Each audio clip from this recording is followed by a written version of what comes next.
Suara suamiku terdengar penuh kemenangan di seberang telepon, mengabarkan kematian ayahku karena kecelakaan dan klaim sepihak atas seluruh harta warisan. Dia tidak tahu, saat ini aku sedang menahan tawa sambil menatap ayahku yang duduk santai di sebelahku, menyesap teh hangatnya dengan tenang. Sebelum ceritanya dimulai, silakan tulis di kolom komentar dari daerah mana saja teman-teman yang menonton cerita ini. Jangan lupa like dan subscribe agar channel ini bisa semakin berkembang dan bisa mempersembahkan cerita yang lebih menarik lagi. Aku menatap pantulan diriku di cermin besar yang menggantung di ruang tengah rumah kami, yang megah namun terasa begitu dingin. Namaku Alina. Banyak orang di luar sana yang mungkin iri melihat kehidupanku. Sebagai putri tunggal dari Pak Handoko, seorang konglomerat properti yang namanya disegani di seluruh negeri, aku hidup bergelimang harta sejak lahir. Ditambah lagi, aku memiliki suami seperti Bram. Pria yang tampan, cerdas, dan dikenal sebagai pebisnis muda yang tangan dinginnya mampu mengembangkan perusahaan ayahku menjadi lebih besar lagi dalam waktu singkat. Namun, tidak ada yang tahu apa yang sebenarnya terjadi di balik dinding tebal rumah mewah ini. Pernikahan kami, yang baru berjalan 3 tahun, rasanya sudah seperti mayat hidup. Indah di luar, busuk di dalam. Alina, dasimu miring. Suara bariton itu terdengar datar, tanpa emosi. Aku tersentak dari lamunanku dan menoleh. Bram sedang berdiri di ambang pintu kamar, mengenakan setelan jas mahalnya yang licin tanpa celah. Dia tidak melangkah mendekat untuk membenarkan dasiku atau sekadar mengecup keningku seperti suami pada umumnya. Dia hanya memberi perintah, lalu kembali sibuk dengan ponselnya. "Maaf, Mas," jawabku pelan sambil merapikan penampilanku. Aku adalah wanita yang dianggap lemah. Setidaknya, itulah label yang ditempelkan dunia, dan suamiku, kepadaku. Karena aku tidak pernah terjun langsung ke dunia bisnis yang kejam, dan karena aku selalu menuruti apa kata ayah dan suamiku, mereka mengira aku adalah boneka porselen yang tidak tahu apa-apa. Pagi itu, suasana sarapan berlangsung hening seperti biasanya.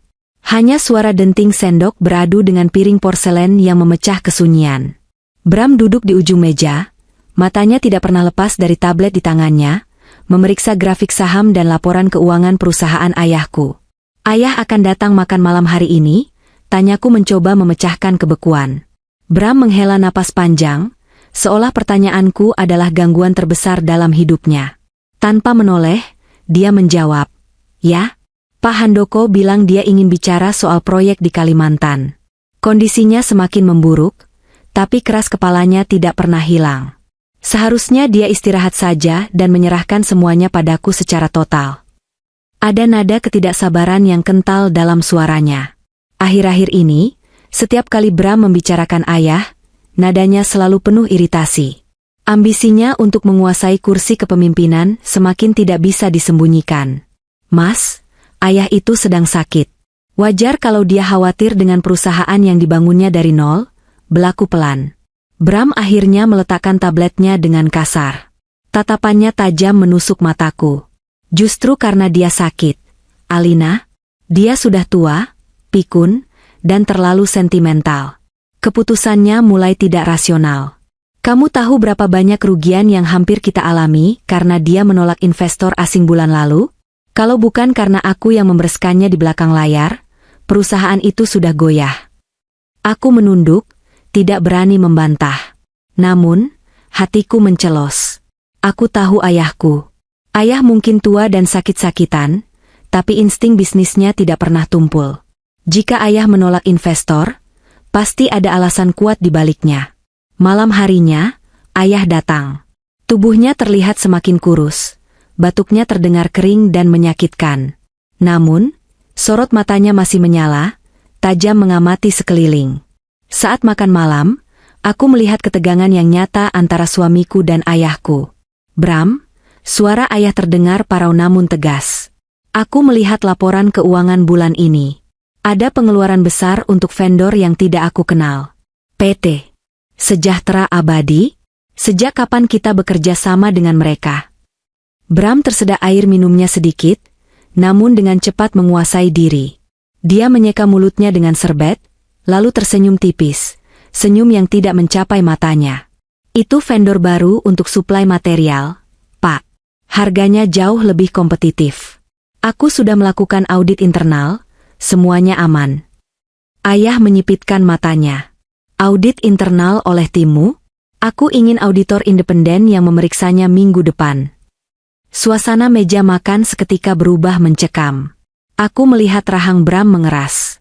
Urat-urat di lehernya menonjol, tanda dia sedang menahan amarah yang luar biasa. Papa tidak percaya padaku? Tanya Bram dengan nada rendah yang berbahaya. Aku sudah mengorbankan waktu, tenaga, bahkan waktu bersama istriku demi perusahaan Papa. Dan ini balasan Papa? Mencurigaiku menggelapkan dana? Aku tidak menuduh, aku hanya berhati-hati. Itu prinsip bisnis. Bram, jawab ayah tenang, meski tangannya gemetar saat memegang gelas. Setelah makan malam yang kaku itu, Bram langsung masuk ke ruang kerjanya dan membanting pintu. Aku menemani ayah duduk di teras belakang. Angin malam berhembus pelan, menerbangkan sedikit rasa gerah di hatiku. Alina, panggil ayah lirih. Ya. Yah. Aku menggenggam tangan keriputnya. Jaga dirimu baik-baik. Bram, dia berubah. Atau mungkin, dia memang seperti ini sejak awal dan kita yang terlalu buta. Bisik ayah. Matanya menerawang jauh ke depan. Ayah merasa ada yang tidak beres. Firasat ayah buruk sekali. Beberapa dokumen penting di brankas kantor sepertinya pernah dipindahkan. Ayah curiga Bram sedang merencanakan sesuatu dengan pengacara pribadinya, bukan pengacara perusahaan. Jantungku berdegup kencang. Maksud ayah? Bram ingin mengambil alih perusahaan? Lebih dari itu, nak, keserakahan bisa membuat manusia melakukan hal gila. Kalau terjadi sesuatu pada ayah, kamu harus janji satu hal. Jangan pernah percaya pada air mata Bram. Jadilah kuat. Warisan itu bukan sekadar uang, tapi harga diri keluarga kita. Obrolan kami terhenti ketika pintu kaca teras terbuka. Bram muncul dengan wajah yang sudah kembali, topeng, ramahnya. Pak, sudah malam. Sopir sudah siap mengantar Papa pulang. Papa harus istirahat, besok kan jadwal terapi, kata Bram. Suaranya terdengar begitu perhatian, sangat kontras dengan kemarahannya tadi. Perubahan sikap yang begitu cepat ini justru membuat bulu kuduku meremang.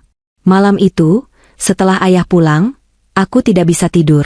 Aku berbaring memunggungi Bram. Pikiranku berkecamuk. Apa benar suamiku sendiri berniat jahat pada keluargaku? Apa benar pria yang berjanji di altar suci itu, kini berubah menjadi serigala berbulu domba? Samar-samar, di tengah malam buta saat Bram mengira aku sudah terlelap, aku mendengarnya menelepon seseorang di balkon kamar. Suaranya berbisik, tapi di keheningan malam, aku bisa menangkap potongan kalimatnya. Ya, orang tua itu semakin curiga, kita tidak bisa menunggu audit minggu depan, lakukan sesuai rencana B, pastikan bersih. Darahku berdesir hebat. Rencana B? Bersih? Kata-kata itu berputar di kepalaku seperti mimpi buruk. Aku memejamkan mata erat-erat, menahan air mata yang hendak tumpah. Malam itu, aku menyadari bahwa aku sedang tidur di sebelah musuh. Pernikahan ini bukan lagi tentang cinta, tapi tentang bertahan hidup. Dan aku, Alina yang dianggap lemah ini, harus mulai membuka mata lebar-lebar sebelum semuanya terlambat. Matahari pagi belum sepenuhnya muncul, namun kesibukan sudah terlihat di halaman rumah kami. Hari ini adalah hari di mana ayah dijadwalkan untuk pergi ke villa pribadi kami di daerah pegunungan yang sepi, untuk menjalani terapi pernapasan intensif. Dokter menyarankan udara bersih dan ketenangan total, untuk memulihkan paru-parunya yang semakin lemah. Aku sedang sibuk memasukkan beberapa pakaian ganti ayah ke dalam tas koper kecil, ketika Bram masuk ke kamar tamu tempat ayah menginap semalam. Wajah Bram tampak segar, terlalu segar untuk seseorang yang semalam kasak-kusuk menelepon dengan nada mencurigakan.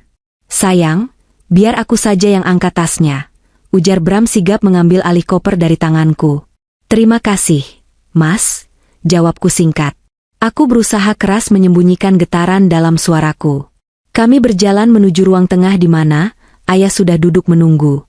Pak Ujang, sopir pribadi kepercayaan ayah yang sudah bekerja selama 20 tahun, sudah bersiap di samping mobil sedan hitam milik ayah. Namun, tiba-tiba Bram mengangkat tangannya, memberikan isyarat berhenti pada Pak Ujang. Pak Ujang, Bapak tidak perlu mengantar hari ini, kata Bram dengan suara lantang. Pak Ujang tampak bingung, begitu juga aku. Tapi, Den Bram, biasanya saya yang selalu mengantar Bapak. Saya sudah hafal jalan menuju villa, lagi pula kondisi jalan ke sana kan curam. Justru itu, potong Bram cepat. Dia berjalan mendekati ayah dan berlutut di hadapan kursi roda ayah, berakting layaknya menantu paling berbakti sedunia. Pak, hari ini aku ingin mengantar Papa sendiri.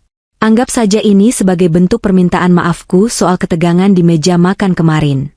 Aku ingin kita punya waktu berdua di perjalanan, bicara dari hati ke hati sebagai ayah dan anak. Aku ingin memperbaiki hubungan kita. Ayah menatap Bram dengan pandangan yang sulit diartikan. Ada keraguan di sana. Kau sibuk, Bram. Perusahaan butuh kamu. Perusahaan bisa jalan sendiri sehari 2 hari, Pak. Tapi kesehatan Papa dan hubungan kita lebih penting. Lagi pula, aku sudah menyuruh Pak Ujang libur hari ini. Kasihan dia sudah bekerja tanpa henti. Alasan Bram begitu licin, sulit untuk dibantah tanpa terlihat seperti orang jahat. Hatiku menjerit. Alarm bahaya di kepalaku berbunyi nyaring. Jangan biarkan dia pergi sendiri dengan Bram. Teriak batinku. Potongan percakapan, rencana B, dan pastikan bersih, kembali terngiang. Mas, selaku memberanikan diri. Kenapa tidak Pak Ujang saja yang menyetir? Dan kamu duduk menemani ayah di belakang? Kamu kan capek kalau harus menyetir sendiri ke pegunungan. Bram menoleh padaku, tatapannya dingin meski bibirnya tersenyum. Dia mencengkeram bahuku, sedikit terlalu keras. Alina, sayang. Kamu tidak percaya pada kemampuan menyetir suamimu? Aku ingin momen privat dengan Papa. Kalau ada sopir, rasanya canggung. Kamu mengerti kan? Cengkeraman itu terasa mengintimidasi. Bram sedang menekanku secara halus. Dia menggunakan manipulasi emosional agar aku tidak bisa membantah di depan ayah tanpa membuat keributan. Ayah akhirnya menghela napas. Mungkin dia lelah berdebat, atau mungkin dia ingin melihat sejauh mana Bram akan bersandiwara. Baiklah. Kalau itu maumu, Alina, kamu tidak usah khawatir. Aku ingin menangis saat melihat ayah dibantu masuk ke dalam mobil SUV besar milik Bram, bukan sedan ayah yang biasa. Bram beralasan mobilnya lebih nyaman dan bertenaga untuk tanjakan. Tapi otakku yang mulai paranoid berpikir lain, mungkin dia sudah mengotak-atik mobil itu. Hati-hati, Yah, bisikku saat memeluk ayah terakhir kali. Ayah menepuk punggungku pelan. Jaga rumah, nak. Tatapan ayah seolah menyeratkan pesan lain, jaga dirimu dari dia. Mobil SUV hitam itu pun melaju perlahan meninggalkan pekarangan rumah. Aku berdiri mematung di teras sampai mobil itu hilang di tikungan jalan. Perasaanku tidak enak. Sangat tidak enak. Dadaku sesak seolah ada batu besar yang menghimpit. Aku masuk ke dalam rumah, tapi tidak bisa tenang. Aku mondar-mandir di ruang tamu. Mencoba menyibukkan diri dengan menyiram tanaman, tapi air tumpah kemana-mana karena tanganku gemetar.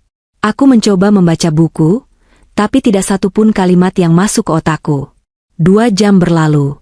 Seharusnya mereka sudah sampai di kaki gunung. Aku mencoba menelepon ponsel ayah. Nomor yang Anda tuju sedang tidak aktif atau berada di luar jangkauan. Aku mencoba menelepon Bram. Tersambung, tapi tidak diangkat. Sekali, 2 kali, 3 kali. Nihil. Keringat dingin mulai membasahi pelipisku. Bayangan-bayangan mengerikan mulai bermunculan. Jalanan menuju villa itu terkenal sepi, berkelok-kelok tajam, dan di sisi kirinya adalah jurang yang dalam dengan sungai berbatu di dasarnya. Jika terjadi sesuatu di sana, tidak akan ada saksi mata. Tuhan, lindungi ayah, doaku berulang-ulang. Waktu terasa berjalan sangat lambat. Detik demi detik menyiksa batinku. Aku merasa seperti orang gila yang terkurung di rumahku sendiri. Aku ingin menyusul, tapi aku tidak bisa menyetir dan Pak Ujang sudah disuruh pulang oleh Bram. Tiba-tiba, telepon rumah berdering. Suaranya yang nyaring membuatku terlompat kaget. Jantungku serasa mau copot. Aku berlari menyambar gagang telepon. Halo? Mas Bram? Tanyaku panik. Hening sejenak. Hanya ada suara kresek-kresek statis. Halo? Siapa ini? Teriakku. Neng Alina. Suara di seberang sana terdengar asing, berat, dan terengah-engah. Aksennya medok, seperti warga desa. Siapa ini? Kenapa tahu nama saya? Ini Bapak. Bapak Handoko. Suara itu putus-putus. Ayah? Pekiku. Ayah di mana? Kenapa suaranya orang lain? Neng, dengar baik-baik. Suara di seberang berganti lagi, kini suara ayah yang terdengar sangat lemah, seperti orang yang menahan sakit luar biasa. Jangan percaya Bram. Dia loncat mobil. Jurang. Duniaku seakan runtuh mendengar kata-kata itu. Lututku lemas. Aku merosot ke lantai sambil mencengkeram gagang telepon erat-erat. Ayah di mana? Ayah selamat? Tangisku pecah. Ayah tersangkut di pohon, ditolong Mang Asep pencari kayu. Napas ayah terdengar berat. Dengar Alina? Bram pikir ayah sudah mati. Mobilnya hancur di sungai bawah. Jangan bilang siapa-siapa ayah masih hidup. Jemput ayah, di gubuk Mang Asep. Jalur tikungan ketiga, bawah tebing. Aku jemput sekarang. Yah, aku berangkat sekarang. Jangan bawa sopir, sewa taksi, atau orang lain. Jangan sampai Bram tahu. Sambungan terputus. Aku duduk terpaku di lantai yang dingin. Air mata membasahi pipiku, tapi di balik kesedihan itu, muncul perasaan lain yang membara. Amarah. Kebencian. Bram benar-benar melakukannya. Dia benar-benar mencoba membunuh ayahku. Suamiku sendiri adalah seorang pembunuh. Dia merencanakan ini semua. Dia mengusir sopir, dia membawa mobilnya sendiri, dia memilih rute sepi. Dan dia melompat keluar sebelum mobil itu masuk jurang. Betapa liciknya. Betapa kejamnya. Aku menghapus air mataku dengan kasar. Tidak ada waktu untuk menangis. Bram pasti sedang menyusun skenario sandiwaranya sekarang. Dia pasti akan segera menelepon polisi dengan tangisan palsunya. Aku harus bergerak lebih cepat. Aku bangkit berdiri. Kakiku yang tadi lemas kini terasa kokoh. Alina yang cengeng dan manja sudah mati saat telepon itu terputus tadi. Kini yang tersisa adalah seorang anak perempuan yang akan melakukan apa saja untuk melindungi ayahnya dan menghancurkan pria yang telah mengkhianati mereka. Aku berlari ke kamar, mengambil tas, dompet, dan kunci rumah. Aku tidak menelepon Pak Ujang. Sesuai perintah ayah, aku tidak boleh mempercayai orang lingkaran dalam dulu. Aku memesan taksi online, menetapkan titik jemput sedikit jauh dari rumah, agar tidak mencurigakan satpam kompleks. Tunggu aku, Mas Bram, desisku penuh dendam saat melangkah keluar rumah. Permainanmu baru saja dimulai, tapi akulah yang akan mengakhirinya. Siang itu, langit mendung seolah mendukung suasana hatiku yang gelap. Perjalanan terakhir yang direncanakan Bram untuk ayah, ternyata menjadi awal perjalanan balas dendamku. Taksi daring yang kutumpangi melaju menembus hujan rintik-rintik yang mulai turun membasahi kaca jendela. Sopir di depan sesekali melirik lewat spion tengah. Mungkin heran melihat penumpangnya yang berpenampilan seperti nyonya besar tapi meminta diantar ke daerah pelosok desa di kaki gunung, bukan ke villa mewah di puncaknya. Mbak, yakin alamatnya benar? Di depan sana itu jalan setapak. Mobil nggak bisa masuk. Tegur sopir itu ragu-ragu. Yakin, Pak? Berhenti di dekat pos ronda tua itu saja. Jawabku cepat. Tanganku meremas tas tangan dengan erat, hingga buku-buku jariku memutih. Jantungku berpacu lebih cepat dari roda mobil ini. Setelah membayar dan memberi tip lebih agar sopir itu tidak banyak bertanya, aku turun. Udara dingin pegunungan langsung menusuk kulit, tapi aku tidak peduli. Mataku menyapu sekeliling, mencari sosok yang disebutkan ayah di telepon. Tak lama, seorang pria parubaya dengan caping lusuh dan celana digulung selutut keluar dari balik pepohonan. Itu pasti Mang Asep. Neng Alina? Tanyanya setengah berbisik. Aku mengangguk cepat. Mang Asep? Di mana ayah saya? Tanpa banyak bicara, Mang Asep memberi isyarat agar aku mengikutinya. Kami menuruni jalan setapak yang licin dan curam, menjauh dari jalan raya, menuju lembah di mana sungai mengalir deras. Jalur ini tersembunyi, tertutup rimbunnya semak belukar. Pantas saja Bram tidak melihat ada kehidupan di bawah sini. Di sebuah gubuk kayu sederhana tempat penyimpanan kayu bakar, aku melihatnya. Ayahku. Sosok yang selama ini dikenal sebagai Pak Handoko yang gagah dan berwibawa, kini duduk bersandar pada tumpukan karung goni. Pakaiannya kotor oleh tanah dan lumpur, ada perban darurat dari kain sarung yang membebat kakinya, dan goresan luka di pelipisnya. "Ayah," jeritku tertahan. Aku menghambur memeluknya, tak peduli kemeja sutraku kotor terkena lumpur. Ayah meringis pelan, tapi tangannya yang kasar mengusap punggungku. "Alina, kamu datang cepat sekali. Siapa yang melakukan ini, Yah? Ceritakan semuanya," tuntutku sambil memeriksa luka-lukanya. Syukurlah, meski terlihat parah, sepertinya tidak ada pendarahan yang mengancam nyawa. Mang Asep rupanya pandai mengobati luka luar dengan ramuan tradisional. Ayah menarik napas panjang, matanya memancarkan kemarahan yang dingin. "Bram," desisnya. "Dia benar-benar iblis, Alina." Ayah mulai bercerita dengan suara parau. Di tengah jalan menanjak yang sepi, Bram mulai bertingkah aneh. Dia mengeluh rem mobil terasa blong. Ayah yang curiga sempat melihat Bram tersenyum tipis. Senyuman yang membuat darah ayah membeku, saat mobil mendekati tikungan tajam yang langsung berbatasan dengan jurang. Dia membuka kunci pintu kemudi jauh sebelum tikungan. Saat mobil melaju kencang ke arah pembatas jalan, dia melompat keluar, "Alina." Dia berguling ke aspal dengan teknik yang terlatih. Dia membiarkan ayah di dalam mobil yang meluncur bebas ke jurang. Aku membekap mulutku, menahan isak tangis yang bercampur mual. Membayangkan suamiku sendiri melakukan percobaan pembunuhan sekeji itu membuat perutku bergejolak. "Tapi Tuhan masih sayang padaku," lanjut ayah. "Mobil itu tersangkut di pohon besar yang tumbuh melintang di tebing sebelum jatuh ke sungai berbatu di dasar.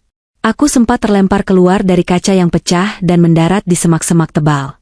Mang Asep yang sedang mencari kayu melihat semuanya. Dia yang menyeret ayah ke sini sebelum Bram sempat melihat ke bawah. "Mobilnya jatuh ke sungai, Pak," tambah Mang Asep dengan logat Sunda yang kental. "Hanyut. Hancur lebur kena batu. Kalau Bapak masih di dalam, pasti sudah." Mang Asep tidak melanjutkan kalimatnya, tapi aku tahu maksudnya. Ayah menatapku tajam. Bram pasti mengira aku sudah mati tenggelam bersama mobil itu. Dia tidak akan turun ke bawah untuk memeriksa, karena medannya terlalu curam dan berbahaya. Dia pasti sudah menelepon polisi sekarang. Benar saja. Ponselku yang kupasang dalam mode getar berbunyi. Ada notifikasi berita dari portal daring ternama. Breaking news, mobil konglomerat Handoko terperosok ke jurang, diduga rem blong. Menantu selamat, korban belum ditemukan. Aku membuka artikel itu dengan tangan gemetar. Di sana terpampang foto Bram. Dia duduk di belakang ambulans. Wajahnya kotor, ada sedikit luka lecet di lengan, yang pasti dia buat sendiri saat melompat, dan dia menangis. Dia menutupi wajahnya dengan tangan, seolah-olah hancur karena kehilangan mertua tercinta. "Lihat ini, Yah," aku menunjukkan layar ponselku pada ayah. Ayah mendengus jijik. Air mata buaya. Dia sedang membangun alibi. Dia akan bilang dia berusaha menyelamatkanku tapi gagal. "Kita harus lapor polisi sekarang. Yah. Kita punya saksi." Mang Asep melihatnya melompat. Seruku emosi. Ayah menggeleng lemah. "Jangan. Belum saatnya, Alina. Kalau kita lapor sekarang, Bram akan berkelit. Dia punya uang, dia punya koneksi pengacara licik. Dia akan bilang dia melompat karena panik, bukan sengaja. Kita butuh bukti yang lebih kuat untuk memenjarakannya selamanya. Kita butuh dia merasa aman dulu. Lalu kita harus bagaimana? Bawa ayah ke rumah tua. Rumah peninggalan ibu MU yang tidak pernah Bram injak. Dia tidak tahu tempat itu masih layak huni. Kita susun rencana dari sana. Biarkan dia merayakan kemenangannya sejenak." Sore itu juga, dengan bantuan Mang Asep yang memapah ayah lewat jalan tikus, kami berhasil mencapai jalan raya di titik yang berbeda, jauh dari lokasi kejadian. Sebuah mobil sewaan yang sudah kupesan menunggu di sana. Aku membawa ayah pergi, meninggalkan lokasi kematiannya, menuju tempat persembunyian kami. Sepanjang perjalanan, aku terus memantau berita. Bram bermain peran dengan sangat apik. Dia diwawancarai wartawan dengan suara bergetar. Saya sudah mencoba menarik rem tangan, tapi tidak berfungsi. Saya teriak pada papa untuk melompat, tapi sabuk pengamannya macet.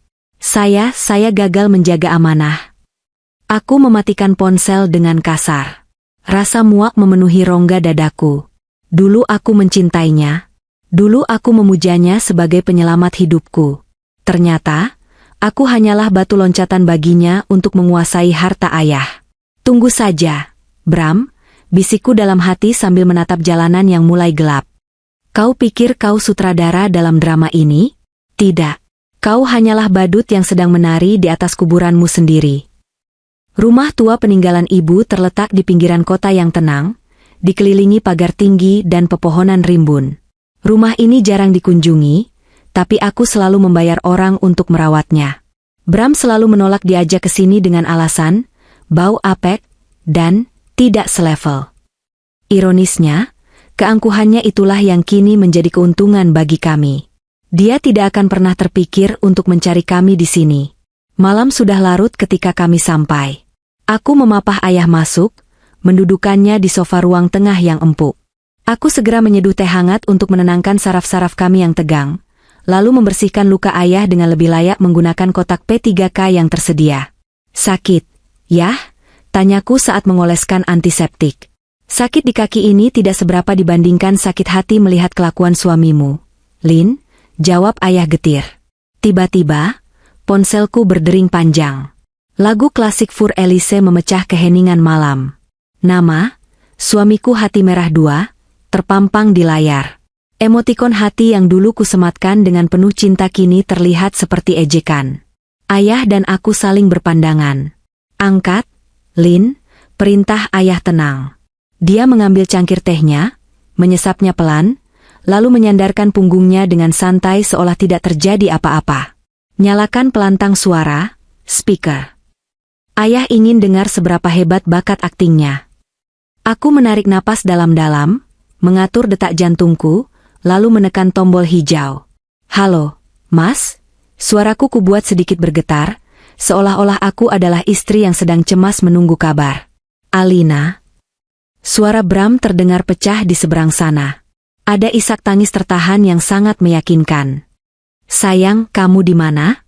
Aku telepon ke rumah, pembantu bilang kamu pergi. Aku sedang menenangkan diri di luar. Mas, perasaanku tidak enak sejak kamu pergi tadi. Ada apa? Kenapa suaramu begitu? Pancingku. Tangisan Bram meledak di ujung telepon. Suara yang begitu pilu, yang jika aku tidak tahu kebenarannya, pasti sudah membuatku ikut meraung. Maafkan aku, Alina.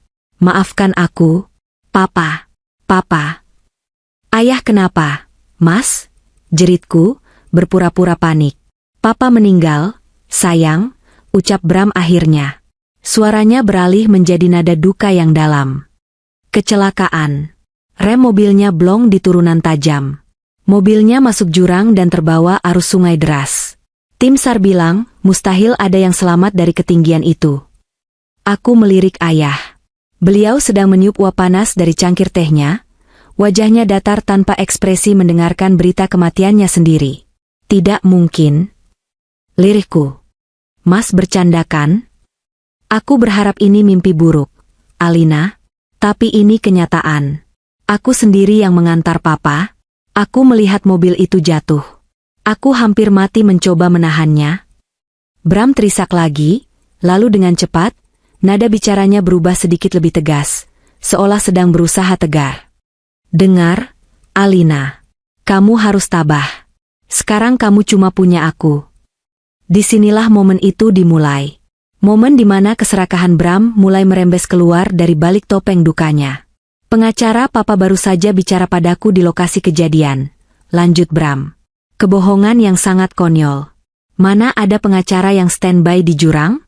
Dia bilang, sebelum berangkat terapi, Papa sudah menandatangani dokumen pelimpahan kuasa penuh. Mungkin Papa sudah firasat. Semua perusahaan dan aset sudah dialihkan ke namaku untuk pengelolaan sementara agar saham tidak anjlok karena berita ini. Aku menahan napas. Betapa cepatnya dia bergerak. Bahkan jenazah, yang dia kira, ayah belum ditemukan, dia sudah bicara soal aset. Oh ya? Tanyaku pelan, berusaha terdengar bingung dan rapuh. Iya, sayang. Papa bilang kamu tidak akan sanggup mengurus bisnis yang keras ini. Jadi, semuanya jatuh ke tanganku. Kamu tidak dapat apa-apa secara hukum selain rumah tua ibumu itu dan uang bulanan. Tapi tenang saja, aku suamimu. Hartaku adalah hartamu juga. Aku akan menjagamu. Kalimat itu bagaikan bensin yang disiramkan ke api amarahku. Kamu tidak dapat apa-apa. Rumah tua. Dia bahkan sudah merencanakan untuk membuangku ke rumah ini, tempat di mana aku dan ayah bersembunyi sekarang. Aku menatap ayah. Dia tersenyum sinis, lalu mengangguk pelan, memberi kode agar aku mengikuti permainan Bram. Ayah mengangkat cangkirnya, seolah bersulang untuk kebodohan Bram. Aku menarik sudut bibirku, membentuk senyuman miring yang untungnya tidak bisa dilihat Bram. Aku menahan tawa yang ingin meledak mendengar kenaifannya. Dia pikir dia sudah menang. Dia pikir aku adalah Alina yang bodoh dan penurut. Begitu ya, Mas? Jawabku dengan nada pasrah yang kutata sedemikian rupa. Kalau itu memang wasiat ayah, aku terima. Aku percaya padamu, Mas. Kamu lebih paham soal perusahaan daripada aku. Tolong urus semuanya ya. Tentu, sayang, jawab Bram, terdengar lega dan puas. Nada kemenangannya nyaris tak bisa disembunyikan lagi. Kamu memang istri yang baik. Pemakamannya, maksudku, upacara tabur bunga karena jasadnya mungkin tidak ketemu, akan diadakan hari Minggu. Pulanglah, aku butuh kamu di sini untuk menghadapi wartawan. Aku akan pulang besok, Mas. Aku butuh waktu sendiri malam ini untuk berduka. Jawabku. Baiklah. Istirahat yang cukup. I love you, Alina. Iya, jawabku singkat, lalu mematikan sambungan. Aku tidak sudi membalas ucapan cintanya yang palsu itu. Aku meletakkan ponsel di meja. Ruangan itu hening sejenak, sebelum akhirnya tawa kecil keluar dari mulutku. Tawa yang kering, dingin, dan tanpa rasa humor. Hebat sekali, kata ayah sambil menggelengkan kepala. Dia bahkan sudah menyiapkan skenario kalau jasadku tidak ditemukan. Upacara tabur bunga? Dia benar-benar ingin menghapus jejakku secepat mungkin. Dia bilang aset sudah pindah tangan. Yah, apa itu mungkin? Tanyaku khawatir. Dokumen palsu, jawab ayah tenang. Ingat tanda tangan digital dan kertas kosong yang pernah dia minta ayah tanda tangani bulan lalu dengan alasan administrasi pajak? Dia pasti menyalahgunakannya. Tapi jangan khawatir, dokumen palsu tetaplah palsu. Kita akan biarkan dia merasa di atas angin. Ayah meletakkan cangkir tehnya yang sudah kosong. Matanya menatap lurus ke depan, penuh determinasi. Mulai besok, kamu harus berakting, Alina. Jadilah janda yang berduka. Jadilah istri yang bodoh. Biarkan dia memecat orang-orang kepercayaanku. Biarkan dia merasa dia adalah raja. Semakin tinggi dia terbang, semakin sakit nanti saat kita hempaskan dia ke tanah. Aku mengangguk mantap. Rasa takutku sudah hilang sepenuhnya. Yang tersisa hanyalah adrenalin dan keinginan kuat untuk membalas dendam. Malam ini, di rumah tua yang sunyi ini, Alina yang lemah telah mati bersama kematian ayahnya. Aku siap, yah, ucapku tegas. Mari kita buat dia menyesal pernah dilahirkan. Ayah tersenyum bangga, senyum seorang panglima perang kepada prajurit terbaiknya. Perang kami melawan Bram baru saja dimulai, dan kami memegang kartu as yang tidak dia ketahui. Orang mati yang bisa berbicara. Aku melangkah masuk ke dalam rumah utama dengan langkah yang sengaja kuseret, menciptakan kesan lelah dan putus asa yang mendalam. Bram sudah menunggu di ruang tamu. Begitu melihatku, dia langsung beranjak dari sofa kulitnya dan menghampiriku dengan wajah penuh keprihatinan yang dibuat-buat. Dia merentangkan tangannya, memelukku erat seolah dialah satu-satunya tempatku bersandar di dunia ini. Aroma parfum mahalnya menusuk hidungku, aroma yang dulu kusukai namun kini membuat perutku mual karena bercampur dengan bau pengkhianatan. Sayang, kamu pucat sekali, bisiknya di telingaku, tangannya mengelus punggungku dengan ritme yang teratur. Maafkan aku tidak bisa menjemputmu. Banyak sekali yang harus kurus di sini. Polisi, wartawan, kolega bisnis papa, semuanya menuntut perhatian. Aku membiarkan tubuhku terkulai lemas di pelukannya, menyembunyikan wajahku di dadanya agar dia tidak bisa melihat mataku yang kering tanpa air mata. Aku capek, Mas. Rasanya seperti mimpi buruk yang tidak berujung. Aku masih tidak percaya ayah sudah tiada. Bram melepaskan pelukannya sedikit, memegang kedua bahuku dan menatapku lekat. Matanya menyiratkan dominasi yang terselubung kelembutan palsu. Aku tahu, Alina. Aku juga hancur. Papa sudah seperti ayah kandungku sendiri. Tapi kita tidak boleh larut dalam kesedihan. Hidup harus terus berjalan, dan perusahaan Papa membutuhkan pemimpin. Kamu percaya padaku, kan? Tentu saja, Mas, jawabku dengan suara lirih yang parau. Aku tidak tahu apa-apa soal bisnis. Aku takut, Mas. Bagaimana kalau perusahaan bangkrut karena ayah meninggal? Sudut bibir Bram terangkat sedikit, membentuk senyum tipis yang penuh kemenangan. Itulah yang ingin dia dengar. Ketidakberdayaan. Tenang saja. Selama ada aku, warisan Papa aman. Kamu cukup duduk manis di rumah, habiskan uang untuk belanja atau ke salon. Biar urusan pusing ini jadi tanggung jawabku. Hari-hari berikutnya adalah ujian kesabaran yang luar biasa bagiku. Bram bergerak dengan kecepatan kilat untuk menghapus jejak kekuasaan ayah di rumah maupun di perusahaan. Dia mulai memecat staf-staf lama yang setia pada ayah dengan alasan efisiensi dan permajaan manajemen. Pagi itu, aku sedang duduk di ruang makan, mengaduk bubur ayam yang tidak berselera kumakan, ketika aku mendengar suara keributan dari ruang kerja ayah. Aku berjalan pelan mendekat dan melihat Burini, sekretaris pribadi ayah yang sudah mengabdi selama 30 tahun, sedang menangis sambil membereskan barang-barangnya ke dalam kardus. Bram berdiri menjulang di hadapannya dengan tangan bersedekap, wajahnya dingin tanpa ampun. Tapi, Pak Bram, saya tahu semua jadwal Bapak Handoko. Saya yang memegang arsip penting selama ini.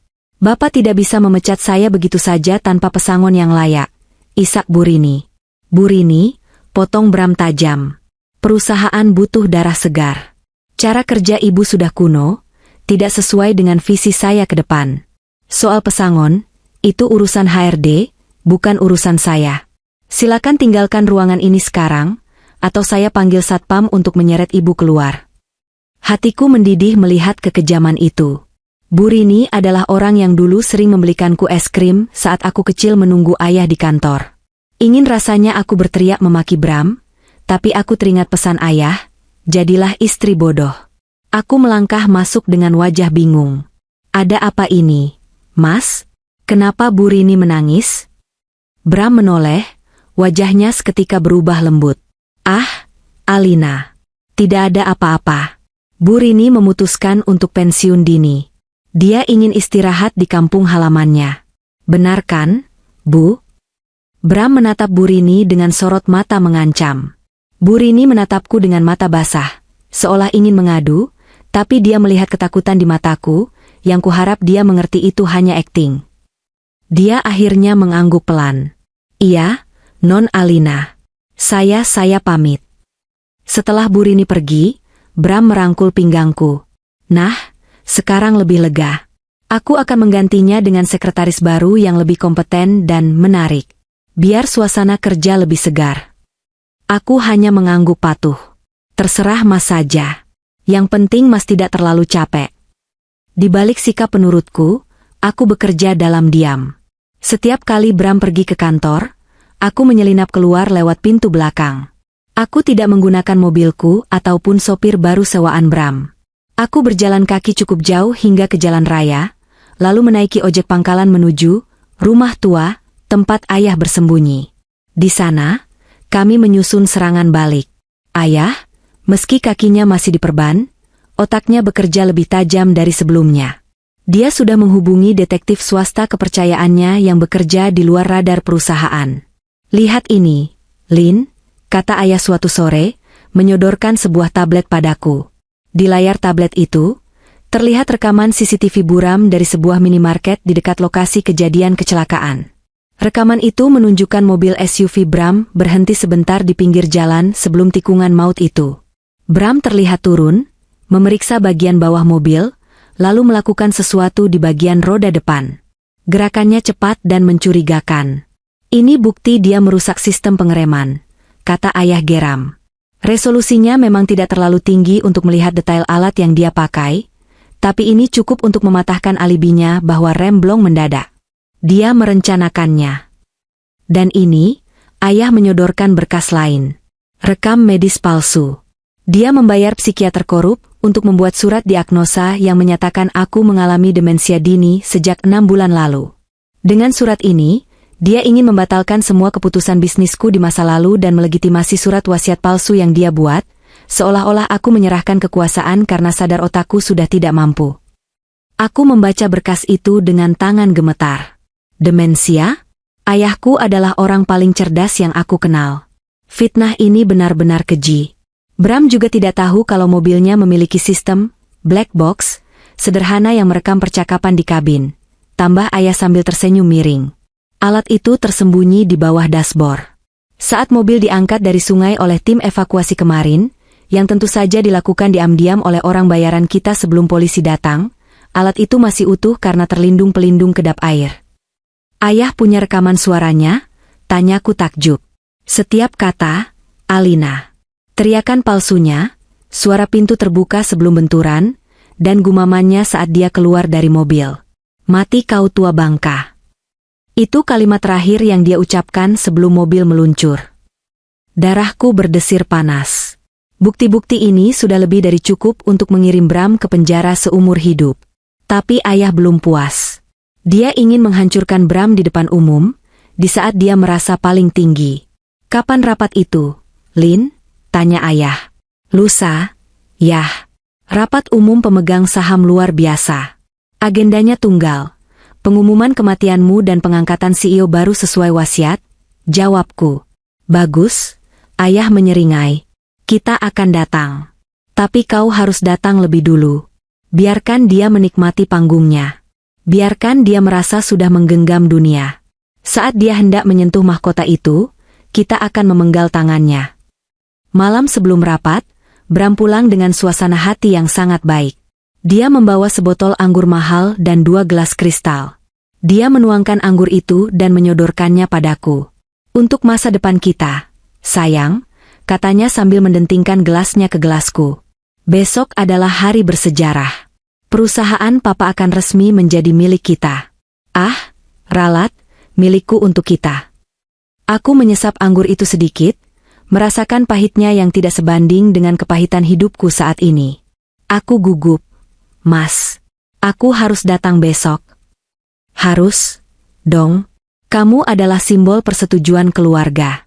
Kamu hanya perlu duduk, diam, pasang wajah sedih, dan angguk kalau notaris bertanya. Sisanya aku yang atur. Jangan bicara yang aneh-aneh. Ingat, kamu tidak mengerti hukum, jadi jangan sampai salah ngomong dan bikin malu. Iya, Mas. Aku akan diam saja, janjiku. Bram tertawa renyah, lalu mengecup keningku. Anak pintar. Setelah ini, kita akan liburan ke Eropa. Kita lupakan semua kesedihan ini. Kita mulai hidup baru. Aku memejamkan mata, membayangkan wajah ayah yang menunggu di rumah tua. Ya, Bram. Kita akan mulai hidup baru. Aku sebagai wanita merdeka, dan kamu sebagai narapidana. Sandiwara istri bodoh ini akan segera berakhir, dan tirai panggung yang sesungguhnya akan segera dibuka. Hari yang ditunggu-tunggu Bram akhirnya tiba. Langit pagi itu berwarna abu-abu pekat, seolah ikut berduka atau mungkin sedang mempersiapkan badai untuk menyambut kejatuhan seorang pengkhianat. Aku bangun lebih awal dari biasanya, menatap pantulan diriku di cermin meja rias. Wajahku terlihat lesu, bukan karena akting, tapi karena kurang tidur menahan gejolak adrenalin yang membakar dada. Bram masuk ke kamar dengan setelan jas hitam terbaiknya. Dia tampak gagah, berwibawa, dan memancarkan aura kekuasaan yang begitu kuat. Tidak ada sedikit pun jejak kesedihan di wajahnya. Sebaliknya, matanya bersinar dengan kegembiraan yang dia coba samarkan. Alina, pakai gaun hitam yang ini, perintahnya sambil melempar sebuah gaun hitam sederhana ke atas kasur. Gaun itu potongannya kuno dan sedikit kebesaran. Jangan pakai perhiasan mencolok. Kamu harus terlihat sederhana dan rapuh. Para pemegang saham harus melihatmu sebagai janda putri tunggal yang butuh perlindungan, bukan wanita sosialita yang siap berfoya-foya. Aku menuruti perintahnya tanpa bantahan. Saat mengenakan gaun itu, aku merasa seperti sedang mengenakan kostum badut dalam sirkus yang dibuat Bram. Rambutku kuikat asal-asalan sesuai instruksinya agar terlihat kusut dan sedih. Sempurna, gumam Bram puas saat melihat penampilanku. Ayo berangkat. Jangan lupa skenarionya. Diam, menunduk, menangis kalau perlu. Perjalanan menuju kantor pusat Handoko Group terasa sangat lama. Gedung pencakar langit yang dibangun ayah dengan keringat dan darah itu kini berdiri menjulang di hadapan kami. Saat mobil kami berhenti di lobi, puluhan wartawan sudah menunggu, kamera mereka berkilatan seperti petir. Bram langsung merangkul bahuku protektif, memasang wajah sendu di depan kamera. Mohon berikan kami ruang. Istri saya masih sangat terpukul, ucapnya pada wartawan dengan suara berat yang penuh empati palsu. Dia benar-benar aktor yang handal. Kami berjalan masuk ke lift khusus eksekutif. Begitu pintu lift tertutup dan kami hanya berdua, wajah sendu Bram lenyap seketika, digantikan oleh seringai angkuh. Dia merapikan dasinya di cermin lift. Hari ini, Alina. Hari ini aku akan menjadi raja di gedung ini. Pintu lift terbuka di lantai teratas. Ruang rapat direksi sudah dipenuhi orang. Meja oval panjang dari kayu mahoni itu dikelilingi oleh para pemegang saham utama, dewan komisaris, dan jajaran direksi. Di ujung meja, ada sebuah kursi kosong. Kursi ayah. Melihat kursi itu, hatiku terasa nyeri, tapi aku segera menguatkan diri. Ayah sedang dalam perjalanan. Aku hanya perlu mengulur waktu. Kedatangan kami membuat ruangan hening. Semua mata tertuju padaku. Ada tatapan kasihan, ada tatapan meremehkan, dan ada juga tatapan curiga dari beberapa teman lama ayah yang mungkin merasa ada yang janggal dengan kematian mendadak ini. Bram mendudukanku di kursi di sebelah kanan kursi utama, sementara dia berdiri di ujung meja, tepat di depan kursi ayah, seolah-olah kursi itu memang sudah menjadi hak miliknya. Terima kasih atas kehadiran Bapak dan Ibu sekalian. Bram membuka rapat dengan suara lantang dan percaya diri. Kita berkumpul di sini dalam suasana duka yang mendalam. Kepergian Bapak Handoko adalah pukulan telak bagi kita semua. Namun, seperti pesan beliau semasa hidup, roda perusahaan tidak boleh berhenti berputar. Dia memberi isyarat pada seorang pria berkacamata tebal yang duduk di sudut, Notaris Prasetyo. Aku tahu dia. Dia adalah notaris baru yang dibawa Bram 2 bulan lalu, menggantikan notaris lama keluarga kami. Orang ini pasti sudah dibayar mahal. Silakan, Pak Prasetyo, bacakan wasiat terakhir almarhum. Perintah Bram. Pak Prasetyo berdiri, membuka sebuah map kulit dengan tangan yang sedikit gemetar. Mungkin dia gugup, atau mungkin nuraninya masih sedikit berfungsi. Dia mulai membacakan dokumen itu dengan bahasa hukum yang berbelit-belit. Intinya adalah kebohongan besar yang sudah kami prediksi. Bahwa mengingat kondisi kesehatan Bapak Handoko yang terus menurun, baik secara fisik maupun mental, dan mengingat bahwa putri tunggal beliau, Ibu Alina, tidak memiliki pengalaman maupun kapasitas yang memadai untuk menjalankan operasional perusahaan raksasa ini. Aku mendengar bisik-bisik di antara para peserta rapat. Beberapa melirikku dengan pandangan merendahkan. Hatiku panas mendengar namaku disebut tidak kompeten di depan umum, dicap bodoh dalam surat wasiat ayahku sendiri. Bram benar-benar ingin menghancurkan harga diriku sepenuhnya. Maka dengan ini, seluruh hak pengelolaan aset, hak suara dalam rapat pemegang saham, dan jabatan CEO Handoko Group, diserahkan sepenuhnya kepada menantu saya, Saudara Bramantio, yang telah terbukti dedikasinya. Bram menundukkan kepalanya dengan gaya sok rendah hati, seolah dia menerima beban berat yang tidak dia inginkan tapi harus dia pikul demi bakti pada mertua. Apakah ada keberatan? Tanya Notaris Prasetyo setelah selesai membaca. Seorang pria tua dengan rambut putih berdiri. Itu Pak Darmawan, sahabat seperjuangan ayah. Maaf, saya ingin bertanya. Setahu saya, Pak Handoko selalu ingin Alina yang meneruskan, didampingi tim profesional. Kenapa mendadak wasiatnya berubah drastis seperti ini? Dan kenapa ada klaim gangguan mental? Saya bertemu Pak Handoko minggu lalu, beliau sangat sehat akalnya. Jantungku berdebar. Syukurlah masih ada orang waras di sini. Bram tersenyum sabar, senyum yang merendahkan. Pak Darmawan, demensia itu penyakit yang licik. Kadang terlihat sehat, kadang lupa segalanya. Saya dan Alina yang merawatnya setiap hari di rumah. Kami yang tahu kondisi sebenarnya. Benar kan, Alina? Bram menatapku tajam. Ini adalah isyarat bagiku untuk bicara. Semua mata kini tertuju padaku. Inilah momen yang Bram siapkan. Pengakuan dari putri kandung untuk memvalidasi semua kebohongan ini. Aku mengangkat kepalaku perlahan. Mataku bertemu dengan mata Bram. Di sana, aku melihat ancaman tersembunyi. Bicara yang benar, atau kau akan menyesal. Aku menarik napas panjang, lalu berkata dengan suara pelan namun jelas, ayah memang sering lupa akhir-akhir ini. Beliau sering bingung. Terdengar helaan napas kecewa dari Pak Darmawan. Dia kembali duduk, kalah. Bram tersenyum lebar, sangat puas. Aku baru saja memberinya kunci kerajaan ini. Dia pikir aku sudah takluk sepenuhnya. Terima kasih, Alina, ucap Bram lembut. Nah, karena tidak ada keberatan lain, dan ahli waris utama sudah membenarkan kondisi almarhum, mari kita lanjutkan ke proses penandatanganan akta pengalihan kekuasaan dan peresmian CEO baru. Notaris Prasetyo menyodorkan dokumen tebal itu ke hadapan Bram. Pena emas sudah disiapkan. Suasana ruangan hening, tegang. Hanya suara kertas yang dibalik yang terdengar. Bram mengambil pena itu. Tangannya mantap, tidak ragu sedikit pun. Dia menatap berkeliling ruangan sekali lagi, menikmati momen kemenangannya. Tatapannya berhenti padaku. Dia mengedipkan sebelah matanya, sebuah gestur arogan yang mengatakan, kita menang, sayang. Aku menunduk, menyembunyikan senyum sinis yang mulai terbit di bibirku. Dia tidak tahu bahwa aku sedang menghitung mundur dalam hati. 3. Bram membuka tutup pena. 2. Ujung pena menyentuh kertas. 1. Tunggu, seruku tiba-tiba. Suaraku menggema di seluruh ruangan, keras dan lantang, jauh berbeda dari suara lirihku tadi. Tangan Bram terhenti. Dia menatapku kaget, alisnya bertaut. Alina, ada apa? Jangan bikin keributan sekarang. Aku berdiri dari kursiku. Tidak ada lagi bahu yang membungkuk. Tidak ada lagi tatapan lesu. Aku berdiri tegak, menatap lurus ke arah Bram dengan tatapan menantang.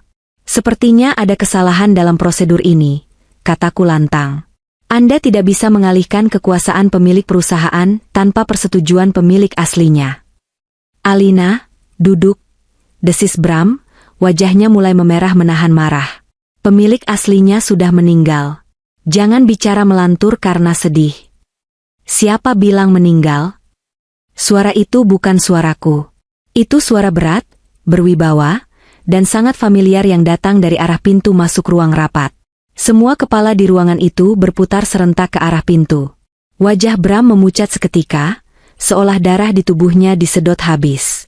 Pena di tangannya terlepas dan jatuh menggelinding di atas meja, menghasilkan bunyi, tik, yang nyaring di tengah keheningan yang mencekam. Pintu ganda ruang rapat terbuka lebar. Di sana, didorong di atas kursi roda oleh polisi berseragam lengkap, duduklah sosok yang seharusnya sudah menjadi mayat di dasar jurang. Pak Handoko. Ayahku menatap Bram dengan sorot mata yang bisa membunuh. Lanjutkan, Bram. Kenapa berhenti? Aku ingin lihat bagaimana kau memalsukan tanda tanganku di depan mataku sendiri. Ruangan itu meledak dalam kegemparan. Ruang rapat di lantai teratas gedung pencakar langit Handoko Group itu hening, namun bukan keheningan yang damai. Itu adalah jenis keheningan yang mencekik, seolah-olah oksigen di dalam ruangan perlahan disedot keluar, digantikan oleh ketegangan yang pekat dan aroma keserakahan yang menguar dari tubuh suamiku, Bram. Aku duduk di kursiku, kedua tanganku saling meremas di bawah meja. Keringat dingin mulai membasahi telapak tanganku, bukan karena takut, melainkan karena menahan gejolak adrenalin yang meledak-ledak di dalam dada. Mataku terpaku pada pena emas di tangan Bram. Pena itu berkilau tertimpa cahaya lampu gantung kristal, benda kecil yang akan menjadi segel bagi kemenangan terbesarnya, atau kehancuran paling memalukan baginya. Di sekeliling meja oval raksasa itu, para pemegang saham, dewan komisaris, dan direksi senior duduk dengan wajah tegang. Sebagian besar dari mereka menunduk, tak berani menatap mataku. Mereka merasa bersalah karena membiarkan kudeta ini terjadi, namun terlalu pengecut untuk melawan Bram yang saat ini memegang kendali penuh. Notaris Prasetyo, Pria parubaya dengan setelan jas abu-abu yang tampak terlalu sempit untuk perut buncitnya, menyodorkan dokumen pengalihan kekuasaan itu sedikit lebih dekat ke arah Bram. "Silakan, Pak Bram," ucap notaris itu dengan suara yang berusaha terdengar profesional, meski aku bisa menangkap getaran gugup di ujung kalimatnya. "Tanda tangan Bapak di sini akan meresmikan segalanya. Sesuai wasiat almarhum Pak Handoko, seluruh aset, hak veto, dan kepemimpinan perusahaan akan beralih kepada Bapak sebagai wali amanat mutlak." Bram tersenyum. Senyum itu bukan untuk notaris, bukan pula untuk para hadirin. Senyum itu dia tujukan padaku. Dia menoleh sedikit, menatapku dengan sorot mata yang menyiratkan kemenangan mutlak. Matanya seolah berkata, "Lihat, Alina, aku menang. Kau kalah. Ayahmu mati, dan kerajaannya sekarang milikku." Darahku mendidih. Ingin rasanya aku meludah ke wajah tampan yang penuh kepalsuan itu. Namun, aku menahannya. Aku menarik napas dalam-dalam, menghitung mundur di dalam kepalaku. 3. Bram membuka tutup pena emas itu. Bunyi, klik, halusnya terdengar seperti letusan pistol di telingaku. 2. Dia memosisikan ujung pena di atas garis tanda tangan. Tinta hitam itu siap menggoreskan sejarah baru yang kelam bagi perusahaan ayahku. 1. Tunggu. Suaraku memecah keheningan. Bukan suara lirih dan gemetar yang selama ini kukeluarkan saat berakting sebagai istri bodoh. Ini adalah suara lantang, tegas, dan penuh otoritas. Suara yang mewarisi darah Handoko. Gerakan tangan Bram terhenti seketika, hanya 1 milimeter di atas kertas. Dia menoleh padaku dengan kening berkerut, campuran antara kaget dan marah. "Alina," desisnya tajam, suaranya rendah namun penuh ancaman. "Apa-apaan ini? Jangan membuat keributan di saat genting. Kita sudah membicarakan ini di rumah. Duduk dan diam." Para pemegang saham mulai kasak-kusuk. Pak Darmawan, sahabat lama ayah yang duduk di ujung meja, mengangkat wajahnya, menatapku dengan harapan yang samar. Aku tidak mempedulikan perintah Bram. Aku perlahan berdiri dari kursiku. Bunyi gesekan kaki kursi dengan lantai marmer terdengar nyaring. Aku tidak lagi membungkuk. Aku menegakkan punggungku, mengangkat daguku, dan menatap lurus ke dalam mata suamiku, mata seorang pengkhianat. "Ada prosedur yang salah di sini, Tuan calon CEO," kataku dingin. "Anda begitu terburu-buru ingin menguasai tahta sampai lupa etika dasar bisnis." "Etika?" Bram tertawa meremehkan. Dia meletakkan penanya dengan kasar. "Apa yang kau tahu soal etika bisnis, Alina? Kau hanya wanita rumahan yang tahunya belanja dan salon. Dokumen ini sah. Wasiat papa sah. Notaris sudah memverifikasinya. Apalagi masalahmu?" "Masalahnya adalah validitas persetujuan," balasku tenang, melangkah perlahan menuju ujung meja, mendekati tempat Bram berdiri. "Hukum perusahaan menyatakan bahwa pengalihan aset sebesar ini memerlukan persetujuan mutlak dari pemilik aslinya. Dan setahuku, pemilik aslinya belum memberikan izin." Wajah Bram memerah menahan amarah. Dia mulai kehilangan kesabarannya. "Kau mulai melantur karena sedih. Pemilik aslinya sudah mati. Papa sudah meninggal di jurang itu. Mayatnya mungkin sudah dimakan ikan. Sadarlah, Alina," teriaknya, suaranya menggema di seluruh ruangan. "Siapa bilang aku sudah mati?" Suara itu datang bukan dari mulutku. Suara itu berat, serak, berwibawa, dan sangat familiar. Suara yang selama puluhan tahun menjadi titah di gedung ini. Suara yang seharusnya sudah terkubur bersama rongsokan mobil di dasar sungai. Jantung Bram seakan berhenti berdetak. Aku melihatnya. Aku melihat momen di mana rohnya seakan tersedot keluar dari tubuhnya. Wajahnya yang merah karena marah seketika berubah pucat pasi, seputih kertas dokumen di hadapannya. Matanya membelalak lebar, pupilnya mengecil karena teror yang murni. Semua kepala di ruangan itu berputar serentak ke arah pintu ganda ruang rapat yang terbuat dari kayu jati tebal. Perlahan, pintu itu terbuka. Di sana, dikawal oleh 2 orang petugas kepolisian berseragam lengkap dan seorang perawat medis, duduklah sosok itu di atas kursi roda. Perban melilit kepalanya, menutupi luka sobek akibat benturan. Kakinya dibebat gips tebal. Wajahnya penuh goresan dan lebam yang membiru. Namun, sorot mata itu masih setajam mata elang yang siap menyambar mangsanya. Pak Handoko. Ayahku. Hantu. Bram berbisik, kakinya mundur selangkah hingga menabrak tepi meja. Tangannya gemetar hebat, menjatuhkan pena emas itu ke lantai. Tidak mungkin, ini pasti hantu. Ayah tidak menjawab. Dengan isyarat tangan, dia meminta polisi mendorong kursi rodanya masuk. Roda kursi berdecit pelan di atas karpet tebal, suara yang terdengar mengerikan bagi Bram, seolah suara lonceng kematian yang mendekat. Suasana ruangan menjadi kacau balau. Beberapa direksi wanita memekik tertahan. Pak Darmawan berdiri dengan mata berkaca-kaca, mulutnya menganga tak percaya. Notaris Prasetyo tampak seperti orang yang ingin pingsan.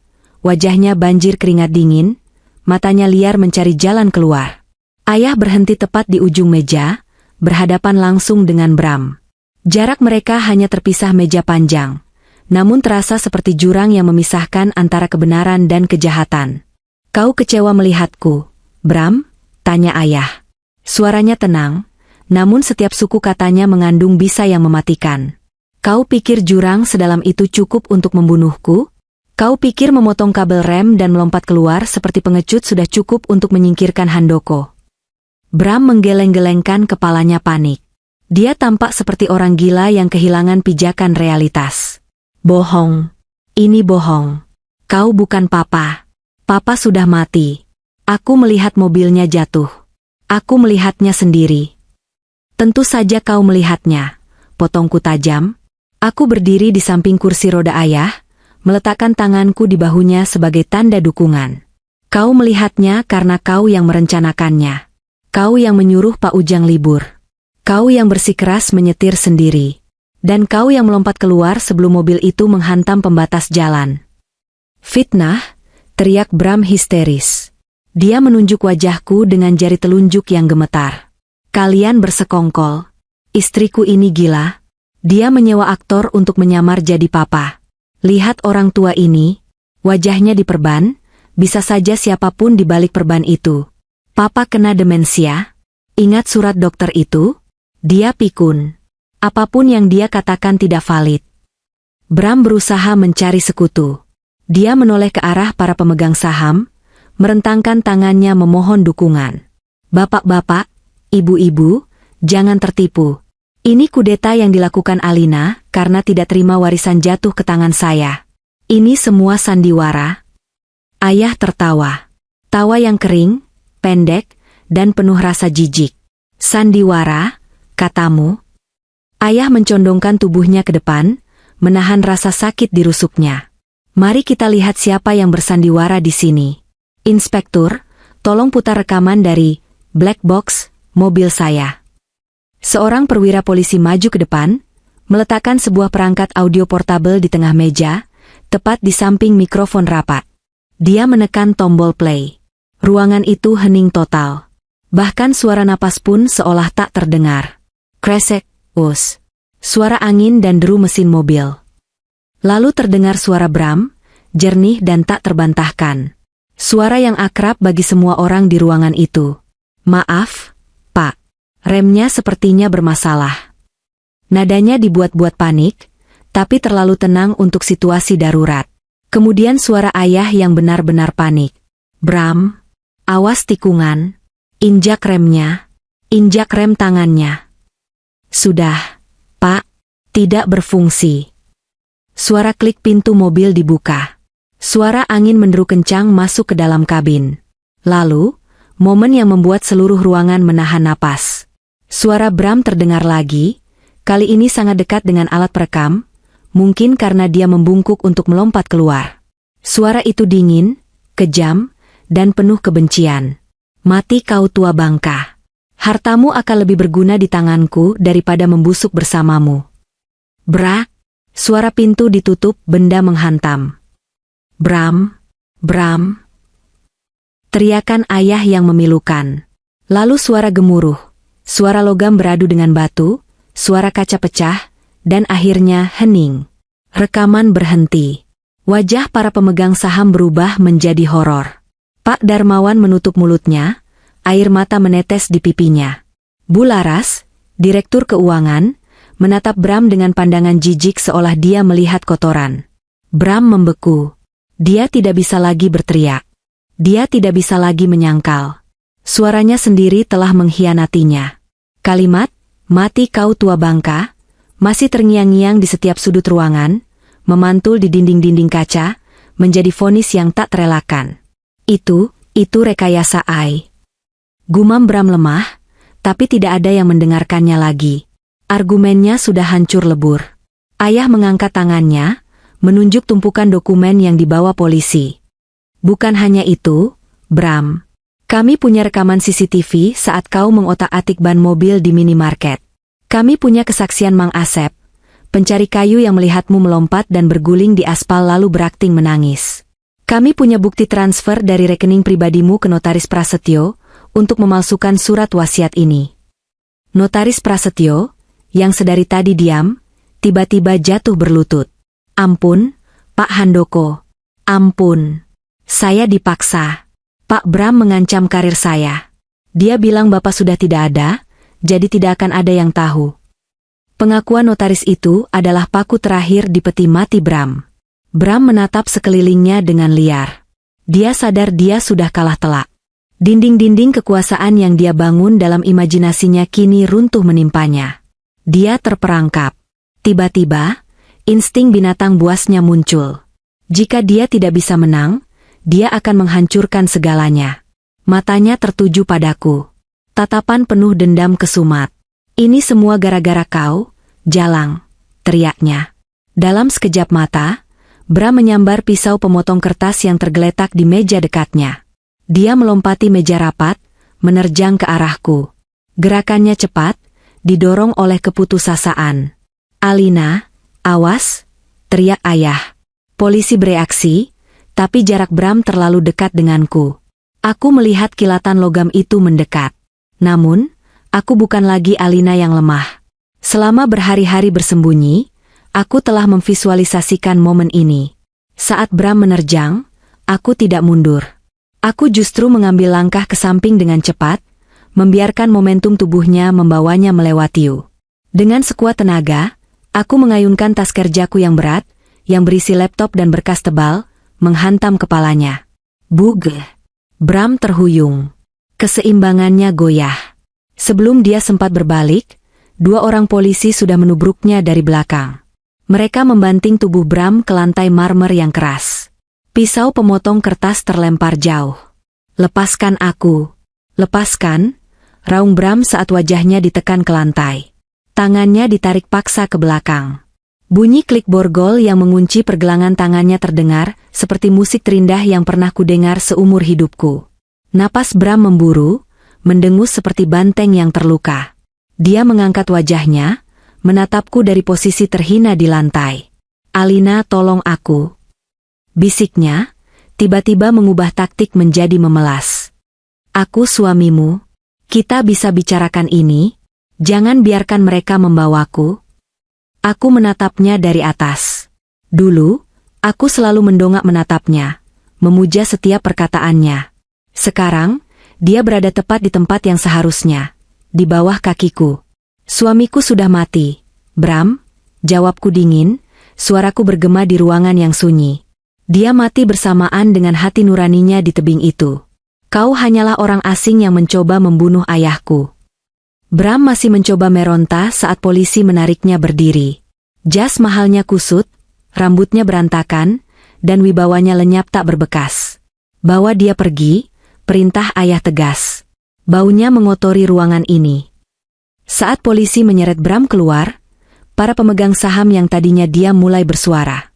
Teriakan cemoohan dan makian terdengar. "Dasar pembunuh! Pengkhianat! Penipu ulung!" Bram diseret melewati lorong panjang, disaksikan oleh puluhan karyawan yang sudah berkumpul di luar karena mendengar keributan. Ini adalah akhir dari sandiwara babak pertamanya, dan awal dari penderitaan nyatanya. Kekacauan di ruang rapat perlahan mereda setelah Bram dan notaris korup itu digelandang masuk ke dalam lift khusus tahanan. Namun, drama hari itu belum berakhir. Saat polisi melakukan penggeledahan cepat terhadap barang-barang pribadi Bram yang tertinggal, sebuah ponsel pintar miliknya yang tergeletak di meja bergetar berulang kali. Layar ponsel itu menyala terang, menampilkan serangkaian notifikasi pesan yang masuk bertubi-tubi. Aku, yang berdiri paling dekat dengan meja itu, melirik tanpa sengaja. Namun apa yang kubaca membuat darahku, yang tadinya sudah mulai dingin, kembali mendidih. Nama kontak itu, Rina Marketing, My Future. Pesan 1, sayang, rapatnya sudah selesai? Aku sudah di travel agent. Pesan 2, tiket ke Paris untuk minggu depan sudah booket. First class, seperti janjimu. Pesan 3, aku nggak sabar kita resmi go public setelah kamu jadi CEO. Si anak manja itu sudah kamu uruskan surat cerainya? Duniaku serasa berhenti berputar sejenak. Napasku tercekat di tenggorokan. Rina? Bayangan wajah wanita itu muncul di benakku. Rina, staf pemasaran yang baru bekerja 6 bulan di sini. Wanita muda, cantik, modis, yang selalu tersenyum manis dan memuji penampilanku setiap kali aku datang ke kantor membawakan makan siang untuk Bram.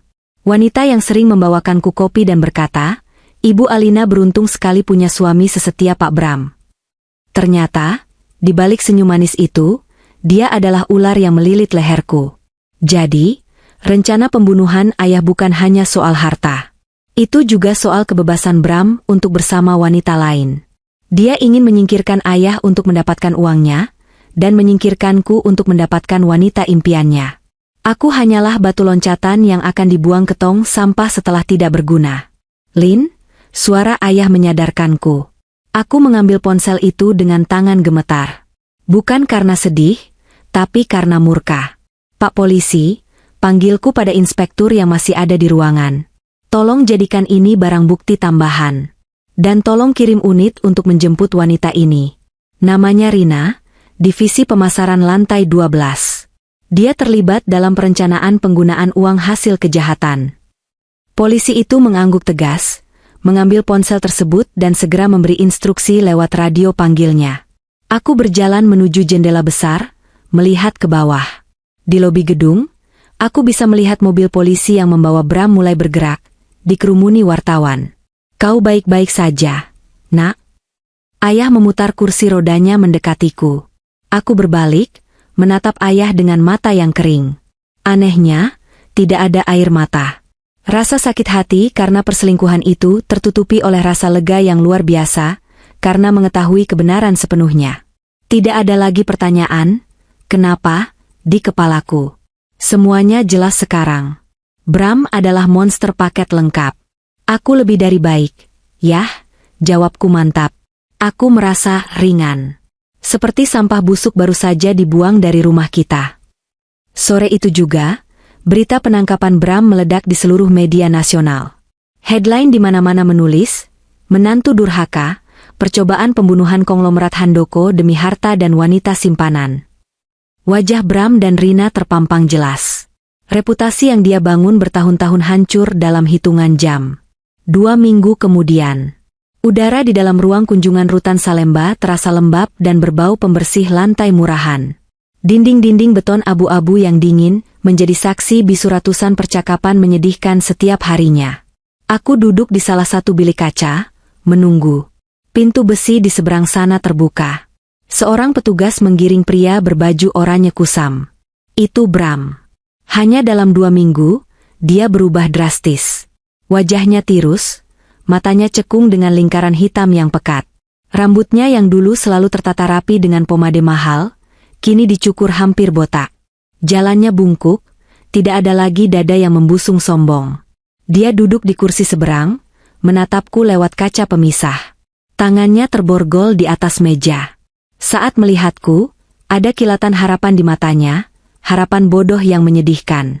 Dia meraih gagang telepon interkom. Aku melakukan hal yang sama. Alina. Suaranya terdengar pecah dan serak lewat gagang telepon. Alina, terima kasih Tuhan kamu datang. Aku tahu kamu masih peduli. Sayang, dengarkan aku. Ini semua salah paham. Pengacaraku bilang kalau kamu mencabut laporan, aku bisa bebas. Atau setidaknya hukuman ringan. Tolong, Alina. Aku suamimu. Ingat janji pernikahan kita? Aku menatapnya datar. Penampilanku hari ini sangat berbeda dari terakhir kali dia melihatku. Aku mengenakan setelan blazer putih gading yang pas badan, rambutku digerai indah, dan riasan wajahku tegas. Aku bukan lagi janda berduka. Aku adalah CEO wanita. Janji pernikahan, ulangku sinis. Janji yang mana, Bram? Janji untuk saling menjaga dalam sakit dan sehat? Atau janji setia sampai maut memisahkan? Kau melanggar keduanya. Kau mencoba membuat maut itu datang lebih cepat untuk ayahku, dan kau berselingkuh dengan Rina saat aku sedang menangisi kematian palsu ayah. Wajah Bram menegang saat aku menyebut nama Rina. Rina, dia yang menggodaku. Alina, sumpah. Aku laki-laki biasa, aku hilaf. Dia tidak berarti apa-apa. Bram berusaha mengelak, melemparkan kesalahan pada selingkuhannya sendiri. Betapa pengecutnya. Aku tertawa kecil. Lucu sekali. Kemarin aku bertemu Rina saat pemeriksaan silang di kantor polisi. Dia bilang kau yang menjanjikannya dunia. Dia bilang kau yang merencanakan semuanya.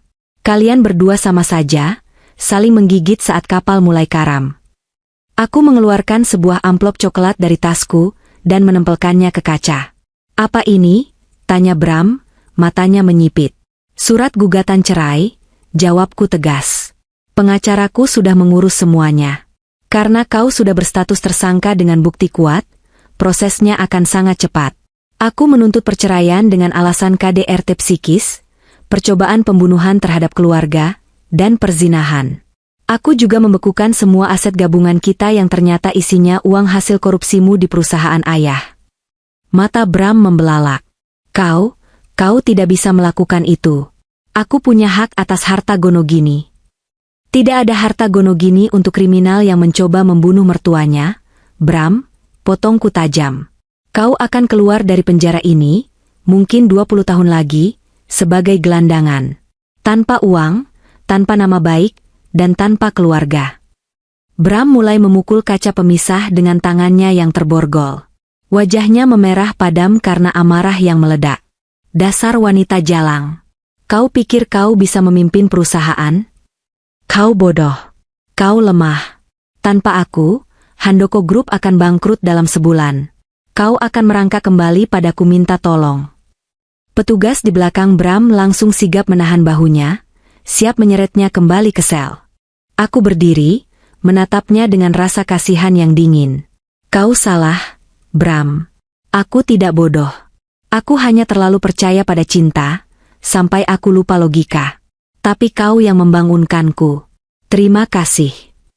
Aku mendekatkan wajahku ke kaca. Dan soal perusahaan? Saham kita naik 15% sejak aku mengambil alih dan membersihkan tikus-tikus sepertimu. Ternyata, membuang parasit adalah strategi bisnis terbaik. Alina. Bram berteriak-teriak saat petugas menyeretnya paksa menjauh dari bilik. Dia meronta, memaki, dan meludahi lantai. Pemandangan yang menyedihkan dari seorang pria yang dulu merasa dirinya raja dunia. Aku meletakkan gagang telepon itu perlahan. Klik. Hubungan kami putus. Selesai. Aku berjalan keluar dari rutan. Di luar, langit Jakarta begitu cerah. Awan putih berarak pelan ditiup angin. Aku menghirup udara bebas dalam-dalam. Rasanya manis. Di parkiran, mobil sedan hitam sudah menunggu. Kaca jendela belakang turun, memperlihatkan wajah ayah yang tersenyum. Sudah selesai? Tanya ayah. Aku masuk ke dalam mobil dan duduk di sampingnya. Sudah.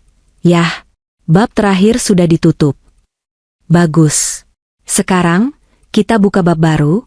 Ayah menepuk tanganku. Rapat dengan investor Jepang jam 2 siang. Mereka ingin bertemu dengan CEO baru yang viral, karena keberaniannya melawan korupsi internal. Aku tersenyum lebar. Jantungku berdebar, bukan karena takut, tapi karena antusiasme. Ayo, Yah. Jangan biarkan mereka menunggu. Mobil melaju membelah jalanan ibu kota. Aku melihat pantulan diriku di kaca spion. Tidak ada lagi Alina yang ragu. Tidak ada lagi Alina yang bergantung pada orang lain. Yang ada hanyalah Alina Handoko, Seorang putri yang menyelamatkan ayahnya, seorang istri yang menghukum pengkhianatnya, dan seorang wanita yang akhirnya menemukan kekuatannya sendiri. Dendamku sudah terbalas tuntas. Bukan dengan darah, tapi dengan kesuksesan dan kebahagiaan yang akan kuraih tanpa bayang-bayang Bram. Dan itu adalah balas dendam yang paling manis.